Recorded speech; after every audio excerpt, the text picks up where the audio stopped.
తాకట్లో ఉన్న మీ బంగారాన్ని విడిపించి ఆ రోజు ఆన్లైన్ రేటుకి కొంటాం. Sharma gold company.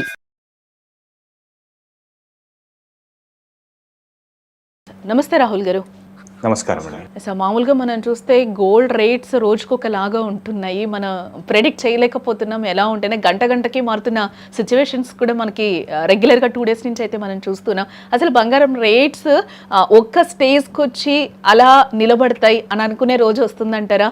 ఏమైనా తగ్గే అవకాశాలు కనిపిస్తున్నాయా రాహుల్ గారు? సో దీనికి క్వశ్చన్ జానకి గారు, ఫస్ట్ మనము బంగారం ఎందుకు పెరుగుతుంది అన్నది అర్థం చేసుకుందాము. దానికి ముందు ఇంతకు ముందు బంగారం అనేది స్టేబుల్ గా ఎప్పుడుందో అది కూడా చూసుకుందాం. సో మనం బేసిక్ గా అసలు ఎందుకు పెరుగుతుంది అన్నది చూసుకుంటే ఇదంతా స్టార్ట్ అయింది 2022లో. ఎప్పుడైతే రష్యా అనేది యూక్రెయిన్ పైన దాడి చేసిందో ఇప్పుడు అన్ని కంట్రీస్ కి, గ్లోబల్ గా ఉన్న అన్ని కంట్రీస్ కి ఇప్పుడు మన ఇండియాని చూసుకుంటే మన డబ్బులు వేరే కంట్రీస్ లో యూకేలో ఉంటాయి, యూరోప్ లో ఉంటాయి, ఇంకా అమెరికాలో కూడా American bonds, American pension funds, American treasuries ఇవన్నిట్లలో ఉంటాయి. సేమ్ రష్యాకు కూడా ఇదే అయింది.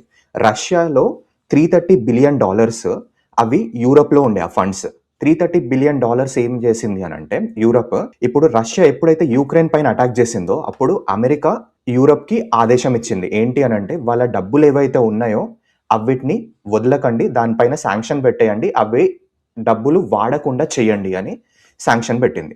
అమెరికా చెప్పడం వల్ల యూరప్ అలా చేసింది. సో ఇలాంటి టైంలో ఏమైంది అని అంటే, వేరే కంట్రీస్ అన్ని భయపడడం ఒకటేసారి స్టార్ట్ అయ్యాయి. ఏమనుకున్నాయి, ఇప్పుడు రష్యాకి అదే వచ్చింది, రష్యా యూక్రెయిన్ పైన యుద్ధం చేయడం వల్ల అలా వచ్చింది, కానీ మాకు ఏ విధంగానైనా రావచ్చు. ఇప్పుడు మనము ఇండియా వచ్చేసే యుఎస్కి ఏదైనా అగేన్స్ట్గా మాట్లాడింది, మేము యుఎస్తో ఉండము అని అనుకున్నది.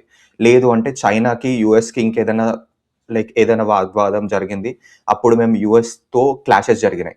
సో చైనా కానీ, ఇండియా కానీ, ఇంకా వేరే పెద్ద పెద్ద కంట్రీస్ ఏవైనా కానీ యూరోప్లో లేదంటే యుఎస్ దగ్గర ఉన్న ట్రెజరీస్లలో వాళ్ళ డబ్బులు ఉన్నాయనుకోండి, మా డబ్బులు కూడా ఏవైనా మా డబ్బులను కూడా ఆపే అవకాశం ఉంటుంది అని అనుకొని 2022 నుంచి గోల్డ్ని కొనడం స్టార్ట్ చేసాయి సెంట్రల్ బ్యాంక్స్.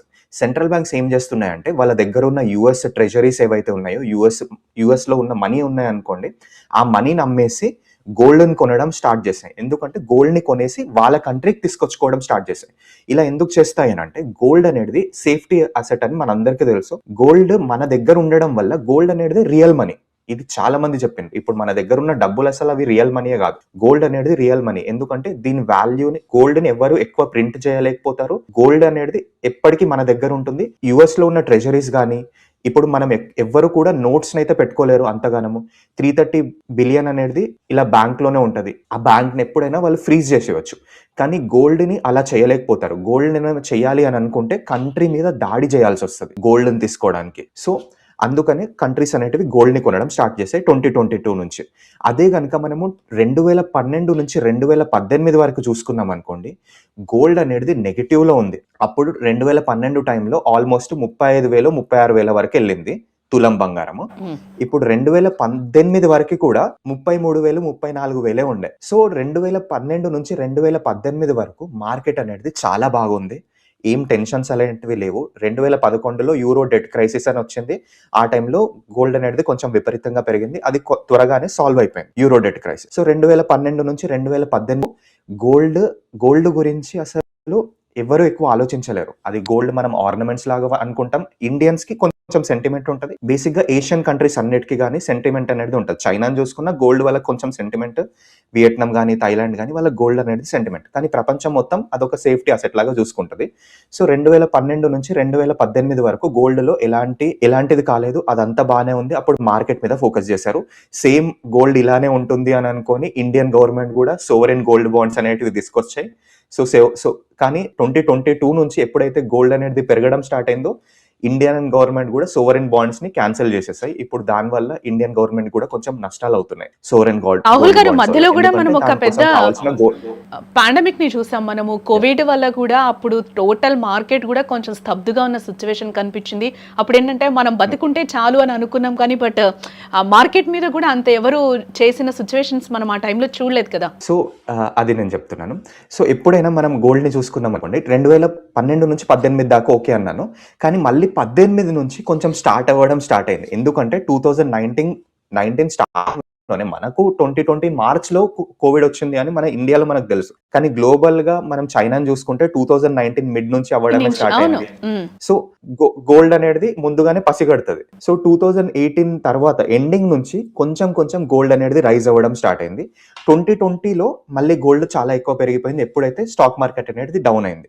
అది కేవలం రెంట్ మాత్రమే. సో, మళ్ళీ దాని తర్వాత గోల్డ్ అనేది 2020 నుంచి 2022 వరకు బేసిక్‌గా అంతల్నే ఉంది. 2023 అయినా కూడా అంతల్నే ఉంది. ఎంతనో ఉండే అంతే. కానీ 2023, 2024ని చూసుకుంటే ఏమవుతుంది అంటే ప్రతిసారి 2008లో గోల్డ్ అనేది పెరిగింది. కాకపోతే అప్పుడు ఓన్లీ వన్ ఇన్సిడెంట్ ఉండే గ్లోబల్ ఫైనాన్షియల్ క్రైసిస్. యూఎస్‌లో బ్యాంక్స్ అన్నీ ప్రాబ్లమ్‌లో ఉండే. 2011లో యూరో డెట్ క్రైసిస్ ఉండే. అప్పుడు వన్ ఇన్సిడెంట్. 2020ని చూసుకుంటే అప్పుడు వన్ ఇన్సిడెంటే మనకు కోవిడ్ పాండమిక్ అనేది ఉండే. కానీ 2024, 2025 ప్రెజెంట్ చూసుకుంటే చాలా ఉన్నాయి. దేశాల మధ్యల యుద్ధాలు అనేటివి ఆగట్లేదు. రష్యా, యుక్రెయిన్‌కి యుద్ధం ఆగట్లేదు. మిడిల్ ఈస్ట్‌లో వర్రీస్ అనేటివి ఉన్నాయి. ట్రంప్ వచ్చేసి గోల్డ్ పెరిగేటివి ఏమేమి చేయాలో అవన్నీ చేసేస్తున్నాడు. Interest rates తగ్గించమంటున్నాడు. ఇన్‌ఫ్లేషన్ అనేది పెరుగుతూ ఉంది. దాని తర్వాత మళ్ళీ టారిఫ్స్ అనేటివి పెడుతున్నాడు. దేశాల మధ్యలో గ్లోబల్ జియోపాలిటిక్స్ పరంగా చూసుకున్నా, గ్లోబల్ అన్సెట్ పరంగా చూసుకున్నా గానీ కనీసం ఒక 4, 5 ఇన్సిడెంట్స్ అనేటివి ఇప్పటికీ కంటిన్యూ అవుతూనే ఉన్నాయి. ఇవి ఎంతవరకు కంటిన్యూ అవుతాయో ఎవ్వరికీ కూడా తెలవదు. మనం గతంలో ఎప్పుడు చూసుకున్నా కూడా 2000 అయినా, 2008 అయినా, 2011 అయినా, 2020 అయినా ఇవన్నీ ఒకటే ఇన్సిడెంట్. 2000లో .com బబుల్ అదొకటే ఇన్సిడెంట్. కానీ ప్రెజెంట్ చాలా ఇన్సిడెంట్స్ ఉండడం వల్ల ఇవెప్పుడైతే కూల్ ఆఫ్ అవుతాయో అప్పుడు గోల్డ్ కొంచెం శాంతి అయ్యే అవకాశం ఉంటది. ఇంకా పెద్ద రీజన్ ఏంటి అంటే సెంట్రల్ బ్యాంక్స్ బయింగ్. ఇప్పుడు మీరు కొనడం వల్లనో, నేను కొనడం వల్లనో గోల్డ్ అనేది పెరగదు. సెంట్రల్ బ్యాంక్స్ కొన్ని లక్షల కోట్ల రూపాయలని గోల్డ్ కొనడంలో పెడుతూ ఉంటాయి. సెంట్రల్ బ్యాంక్స్ కి గోల్డ్ ఎంతున్నది అన్న సందర్భం లేదు. వాళ్ళకి గోల్డ్ కావాలి అంతే. ఇప్పుడు మనం యూఎస్ డాలర్ పెరిగే టైంలో మనం ఎవ్వరూ చూడలేము. యూఎస్ అనేది 1950s నుంచి 1950 కంటే ముందు నుంచే పెరగడం స్టార్ట్ అయింది. యూఎస్ అనేది ఎప్పుడైతే పెరుగుతుందో చాలా మంది యూఎస్‌లో ఇన్వెస్ట్ చేశారు కాబట్టి యూఎస్ అనేది చాలా ఎక్కువ పెరిగిపోయింది. కానీ ఇప్పుడు యూఎస్ మీద నమ్మకం లేదు కాబట్టి చాలా మంది అప్పుడు ఏం చేశారు, గోల్డ్‌ని అమ్మేసుకొని యూఎస్ డాలర్లలో ఇన్వెస్ట్ చేసుకున్నారు. ఇప్పుడు మళ్ళీ రివర్స్ అనేది ట్రెండ్ స్టార్ట్ అవుతుంది. ఇప్పుడు మనం సోషల్ మీడియా ఇవన్నీ చూడడం వల్ల గోల్డ్ అనేది పెరుగుతుంది అని అంటాం గానీ, మరి యూఎస్ గవర్నమెంట్ అనేది పెరిగే టైంలో ఎవరం కూడా చూడలేము. అప్పుడు సేమ్ రియాక్షన్ అనేది ఆపోజిట్ అవుతుంది. ఇప్పుడు సెంట్రల్ బ్యాంక్స్ ఎప్పుడైతే వాళ్ళకి నమ్మకం వస్తుందో అంత స్టేబుల్‌గా ఉంది అని అనుకుంటారో అప్పటి వరకు సెంట్రల్ బ్యాంక్స్ కొంటూనే ఉంటాయి గోల్డ్ అనేటివి. ఇప్పుడు ఇంకా కొత్త సెంట్రల్ బ్యాంక్స్ పోలాండ్ కూడా మొన్నటి నుంచి పోలాండ్ అమ్మింది. ఇప్పుడు మళ్ళీ రీసెంట్‌గా 150 టన్స్‌ని కొంటుంది. సో, ఇలా కొత్త కంట్రీస్ సెంట్రల్ బ్యాంక్స్ అన్ని కొనడం స్టార్ట్ చేసాయి అనుకోండి, గోల్డ్ అనేది ఆగదు. ఓకే. గోల్డ్ ఎప్పుడైతే ఆగుతదంటే ఇవన్నీ టెన్షన్స్ అనేటివి శాంత అవుతాయో అప్పుడు గోల్డ్ అనేది కొంచెం పడే అవకాశం ఉంటది. లేదు అంటే స్టేబుల్ అయ్యే అవకాశం ఉంటది. కానీ అప్పటి వరకు పెరుగుతూనే ఉంటుంది. ప్రెడిక్ట్ అది అయితే ఎంత మనం పెరుగుతుంది, చేయలేం. ఎక్కడి వరకు Yes. అది ఎంత పెరుగుతుంది, ఎక్కడి వరకు పెరుగుతుంది అన్నది మాత్రం ఎవ్వరు కూడా చెప్పలేరు. ఎందుకంటే ఓకే. బ్యాంక్స్‌కి అసలు అవసరం లేదు. గోల్డ్ $5,000 వచ్చింది, $6,000 వచ్చిందని వాళ్ళకి సంబంధమే లేదు. వాళ్ళకి కావాల్సింది గోల్డ్ అంతే. వాళ్ళ దగ్గర దేశం జాగ్రత్త బాగుండాలి అనంటే గోల్డ్ అనేది మన దగ్గర ఉండాలి. ఎంత రేట్ ఉంది అదొకటే. అన్నది వాళ్ళకి సంబంధం ఉండదు. సో కాబట్టి ఈ ఉన్న సిచ్యువేషన్‌లో కొనాలి అని అనుకున్న వాళ్ళు ఏదో ఒక రూపంలో కొనిపెట్టుకోవడం అయితే బెటర్. ఎందుకంటే దీన్ని మనం ఏ విధంగానూ ప్రెడిక్ట్ చేయలేం కాబట్టి. సో, ఇంకోటండి, నాకు చాలా మంది అడుగుతారు గోల్డ్ ఇప్పుడు కొనాలా వద్దా అని. ఫస్ట్ మీరు అర్థం చేసుకోవాల్సింది ఏంది అనంటే మనం ఎందుకు కొందాం అనుకుంటున్నాం? మీరు వాడడం కోసం కొందాం అనుకుంటున్నారా? లేదు అంటే ఇన్వెస్ట్‌మెంట్ అని కొందాం అనుకుంటున్నారా? మరి వాడడం కోసం కొందాం అంటే పెళ్లి ఉంది. వచ్చే సంవత్సరం పెళ్లి ఉంది అనుకుందాం. మీరు పెళ్లికి ఈ రోజు తీసుకున్నా, పెళ్లికి ఒక నెల ముందు తీసుకున్నా ఖచ్చితంగా తీసుకోవాల్సి వస్తది. దాన్ని మనం అవాయిడ్ చేసుకోలేం. తీసుకునే క్వాంటిటీ మారుతుండొచ్చు కానీ తీసుకోవాలి ఖచ్చితంగా. మళ్ళీ పెళ్లి కోసం తీసుకున్నాక దాన్ని మనం ఒక 2 సంవత్సరాలకు అమ్ముకోం కదా. వచ్చే 20, 30, 50 సంవత్సరాలు లేదంటే జనరేషన్స్ పాస్ అయ్యే వరకు అలానే ఉంచుకుంటాం. సో, ఇలాంటి వాళ్ళు అసలు నేను ఇప్పుడు గోల్డ్ కొనాలా వద్దా అని ఆలోచించాల్సిన అవసరం లేదు. ఇప్పుడు పిల్లల పుట్టినరోజు వస్తది. లేదు అంటే తొట్లే వస్తది 21 డేస్‌ది.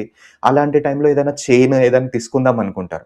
దానికోసం మీరు ఆగి గోల్డ్ పెరుగుతుందనో, అరే వాళ్ళు చెప్పారు, వీళ్ళు చెప్పారు గోల్డ్ పడిపోతుంది అనంటే వాళ్ళు చెప్పింది కేవలం ఇన్వెస్ట్‌మెంట్ పరంగా మాత్రమే. వాడడం కోసం చూసుకుంటే మాత్రం మీరు ఈ రోజు తీసుకోవాలనుకుంటున్నారా? తీసేసుకోండి. ఎందుకు అనంటే మీరు 20 రోజుల తర్వాత పడుతుండొచ్చు. కానీ పడినా కూడా మీకు లాంగ్ టర్మ్‌లో వచ్చే 20 సంవత్సరాల తర్వాత చూసుకుంటే మీ గోల్డ్ అనేది పెరుగుతది. ఆబ్వియస్‌గా పెరిగిపోతది. మీకు ఇప్పటికి 20 రోజులకి ఇప్పటికి కొంచెం ఒక గ్రామ్ ఎక్కువొస్తుండొచ్చు. లేదు అంటే తక్కువొచ్చి ఉండొచ్చు గూడా ఒకవేళ పెరిగిపోతే. సో, తీసుకోవాలి అని అనుకుంటే తీసేసుకోవచ్చు. దానికోసం మనకు అది ఆపుకోలేం. పెళ్లి కోసం గోల్డ్ పెరుగుతుంది గదా! అని గోల్డ్ తీసుకోకుండా ఆగం గదా! ఖచ్చితంగా తీసుకోవాల్సొస్తది. కరెక్ట్. తీసుకోవాలనుకుంటే తీసేసుకోండి. ఇన్వెస్ట్‌మెంట్ పరంగా ఆలోచిస్తే మాత్రము అప్పుడు ఆగండి. జాగ్రత్తగా చెక్ చేసుకోండి అని నేనైనా, ఎవ్వరైనా చెప్తారు. ఎందుకు అనంటే మన దగ్గర రూ. 5,00,000 ఉన్నాయి. ఇన్వెస్ట్‌మెంట్ పరంగా అంటే ఫస్ట్ ఆఫ్ ఆల్ జ్యువెలరీ అనేది ఇన్వెస్ట్‌మెంటే కాదు. ఎందుకు అనంటే దాని మీద మంచి జ్యువెలరీ షాప్‌కెళ్ళామనుకోండి 20-25% వరకు మేకింగ్ చార్జెస్ ఉంటాయి. 3% అనేది జీఎస్టీ ఉంటది. ఆన్ అన్ యావరేజ్‌గా 25% తీసుకున్నామనుకోండి. మీరు నెక్స్ట్ మంతే ఆ గోల్డ్ జ్యువెలరీని అమ్మేయడానికి పోతే మీరు 25% అక్కడ నష్టపోతారు. అందుకనే గోల్డ్ జ్యువెలరీ అనేది ఇన్వెస్ట్‌మెంట్ కాదు. గోల్డ్ బార్స్ గాని, గోల్డ్ కాయిన్స్ గాని ఇది మన దగ్గరనే గోల్డ్ ఉండాలి అనుకుంటే గోల్డ్ బార్స్ కానీ, గోల్డ్ కాయిన్స్ కానీ తీసుకోవచ్చు. దాని మీద కొంచెం జీఎస్టీ పే చేస్తాం. కొందరు మేకింగ్ చార్జెస్ అనేటివి తీసుకుంటారు. ఒకవేళ జీఎస్టీ కూడా నేను మేకింగ్ చార్జెస్ కూడా పే చేయొద్దు అనంటే అలాంటి టైంలో ఈటీఎఫ్స్‌లో గాని, మ్యూచువల్ ఫండ్స్‌లో గాని గోల్డ్ అనేది పెట్టుకోండి అని చెప్తాం. అంటే మీరు రాహుల్ గోల్డ్ గారు కొనాలా ఫైనల్ గా అయితే అంటే మొత్తంగా ఏం చెప్తున్నారంటే మన నీడుని బట్టి మనకి ఏ విధంగా కావాలనో ఒక క్లారిటీ ఉంటుంది. ఫంక్షన్ పెళ్ళో లేకపోతే పిల్లలకనో లేకపోతే Yeah. ఏదో ఒక విధంగా ఆర్నమెంట్ కొనుక్కోవాలి అనుకుంటే రైట్ టైం కొనుక్కోవచ్చు అని అయితే క్లియర్ గా చెప్తున్నారు. ఎందుకంటే దీన్ని మనం right ప్రిడిక్ట్ time చేయలేం కొనుక్కోవాలి. కాబట్టి ఉన్న సిచ్యువేషన్ బట్టి యాజ్ ఆఫ్ నౌ కొనుక్కోవడం ఎవరి అవసరాలకు తగ్గట్టు కొనుక్కుంటే బెటర్ అని చెప్తున్నారు. సో మీరు కూడా వ్యూవర్స్ కొనాలి అని అనుకుంటే రైట్ టైం అని చెప్తున్నారు అనలిస్టులు అందరూ కూడా. కొనుక్కోండి, ఎందుకంటే ఒకసారి పెరిగింది అని అంటే తగ్గే ఛాన్సెస్ చాలా తక్కువ అని కూడా చాలా మంది చెప్తూ ఉన్నారు. కాబట్టి ఇంకా తగ్గుతుందేమో ఆగుదాం అని అనుకుంటే మాత్రం వేస్ట్ చేసుకున్నట్టే అవుతుంది. రేపటి గురించి కాదు, నిన్నటి గురించి మనం ఆలోచించాలి. నిన్న తగ్గింది కదా, కొనుంటే బాగుండేదని బాధపడే రోజు ఖచ్చితంగా వస్తుంది. కాబట్టి మీరు కొనాలి అనుకుంటే ఖచ్చితంగా గోల్డ్ కొనుక్కోండి.